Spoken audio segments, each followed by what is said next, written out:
over 500,000 passengers every day use China's fleet of 1,000 bullet trains. Intercity travel is undergoing a transformation and is a boon for business. Adam McWhirter frequently flits between his offices in Chengdu and Chongqing, a 300-kilometre 2-hour journey that costs $20 first class.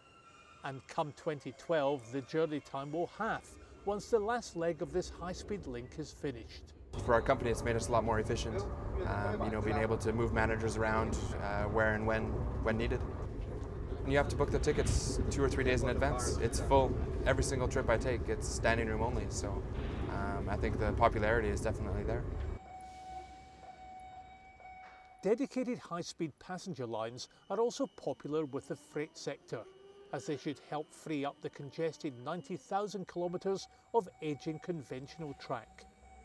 With cargo of coal, commodities and containers forecast to double by 2020 and passenger numbers triple, China desperately needs more rail capacity and fewer log jams.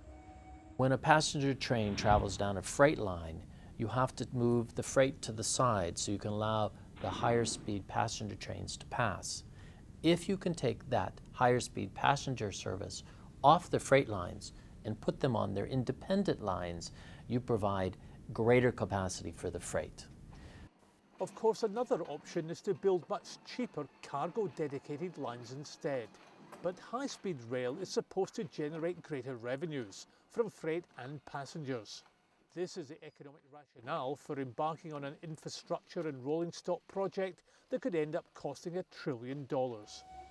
In just 4 years, China has already developed an 8,000-kilometre long high-speed rail grid, with top speeds of 350 kilometres per hour. By 2020, a further 17,000 kilometres of track will crisscross the country, connecting 50 cities with million-plus populations. Each year, China is spending $100 billion. The pace of this build-out is astonishing, but the ride so far has been far from smooth. In the first quarter of 2011 alone, the state-run railroad made a $570 million loss, while auditors unveiled a staggering $100 million worth of misused or embezzled project funding, which led to the arrest of the railroad's minister. The Ministry of Railways borrows big. Almost 70% of its investment is funded by loans and bonds, with annual interest repayments estimated to exceed $15 billion.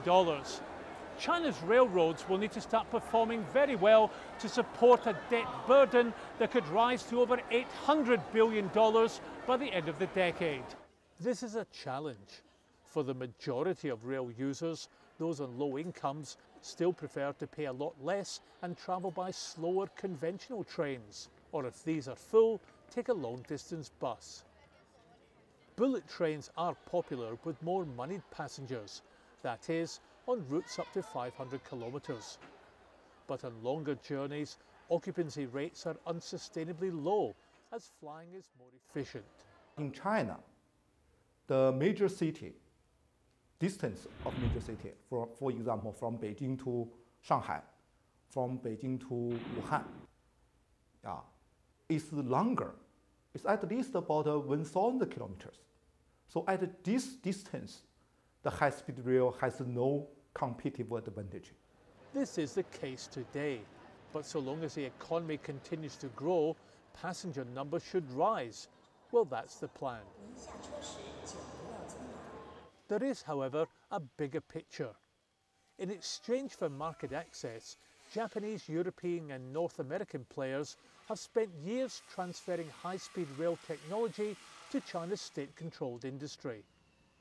Along the way, companies like CSR Sifang have digested the original tech, developing it further to produce new tech for even faster trains which they fully claim as their own.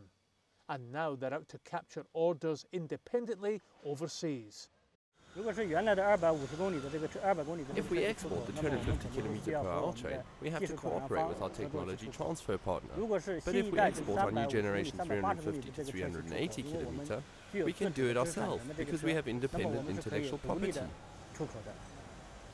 So with the benefit of huge economies of scale from the domestic market, the Chinese are now competing head-to-head all over the world with their foreign partners. And they're also going armed with offers of cheap loans from China's state-owned banks, catching the attention of potential customers from California to Southeast Asia. They've been offering very attractive financing terms around the world to people who hire the Chinese to come in and build things.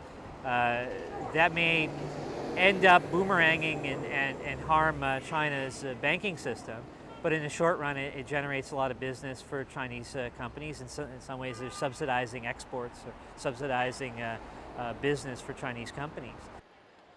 For some, high-speed rail is an icon of China's rise as a global economic power, though others lambast it as a debt-laden extravagant indulgence.